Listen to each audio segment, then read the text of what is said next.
You ever wonder why some companies seem totally invincible one day and are just gone the next? Well, the secret to their survival, or their downfall, usually isn't found inside their office walls. Nope, it's out here, in the chaotic world that's raging just outside. So let's unpack what that really means. I mean, think about it. We've all seen giants fall, right? Companies like Kodak, who literally owned their industry, and then poof, they vanish. How in the world does that happen? Is it just one bad decision? Or is it something way bigger, something they just didn't see coming? And that's the thing. While, sure, internal problems can cause a ton of damage, the most dangerous threats, the real company killers, are often the ones brewing outside. They're like these massive storms that can catch even the most successful businesses completely off guard. To really get this, let's picture a business as a kind of machine. It's pretty simple, really. It takes in inputs, things like raw materials, talented people, money, and through all its internal processes, it creates outputs like products and services. Seems straightforward enough, right? But here's the catch. This machine is not operating in a nice, clean, quiet factory. No, it's operating smack dab in the middle of what we can call the external storm. This is the whole environment surrounding the business, and it's this swirling vortex of unpredictable and seriously powerful forces that can batter our little machine from every single angle.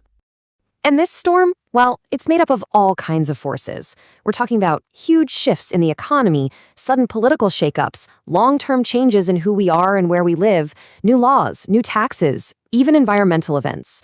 Every single one is like a powerful gust of wind that can knock a business way off course.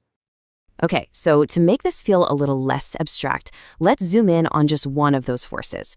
Let's see how a single, tiny change in the economic weather can send massive shockwaves through our business machine. So imagine this happens overnight. The central bank announces an interest rate hike. It's just a number on a screen, right? Plus 1.5%? But that one little event, it creates a powerful ripple effect that changes everything. And here is where it gets really tricky. This one change creates a double whammy. On one side, your customers, the people you sell to, now have less money to spend because their mortgage or their car loan just got more expensive. On the other side, it just got more expensive for your business to borrow money for new projects or even just to operate. So demand goes down right as your costs are going up. That is a classic painful squeeze.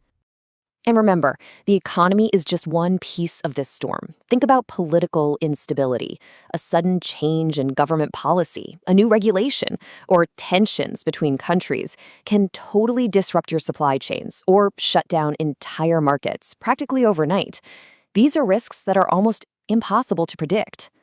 Okay, so we've got these huge impersonal forces, but the storm isn't just wind and rain. It's also made of people.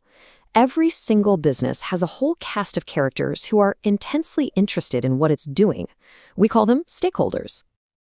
And this really gets to the heart of why they're so critical. The source material puts it perfectly.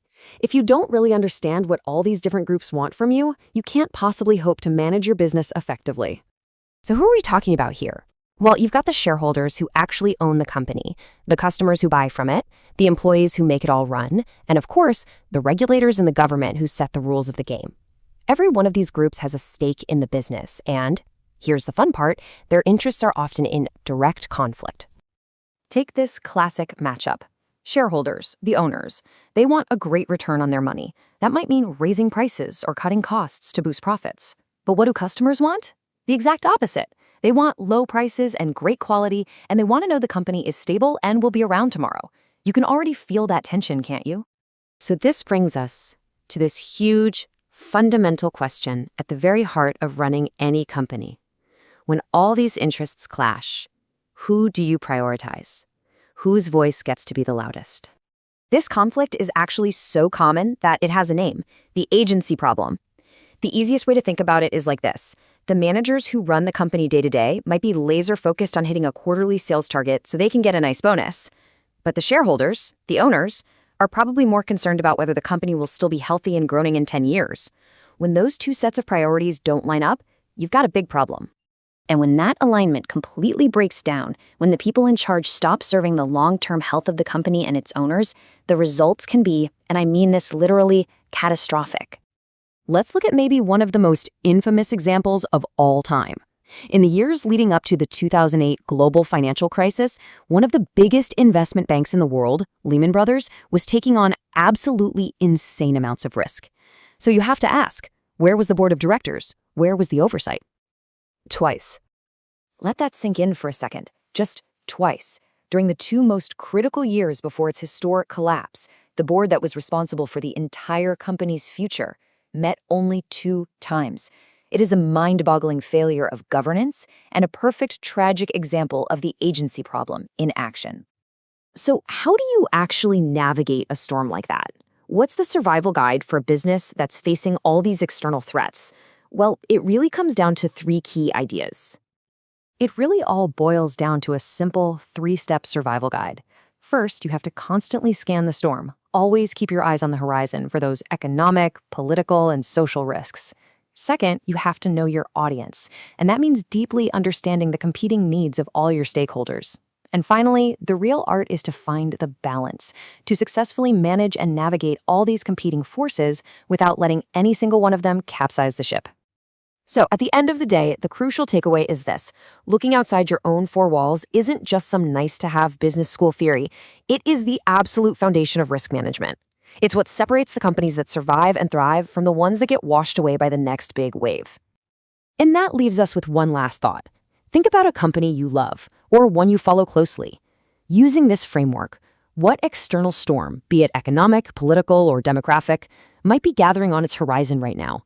What are the unseen risks? It's something to think about. Thanks for watching.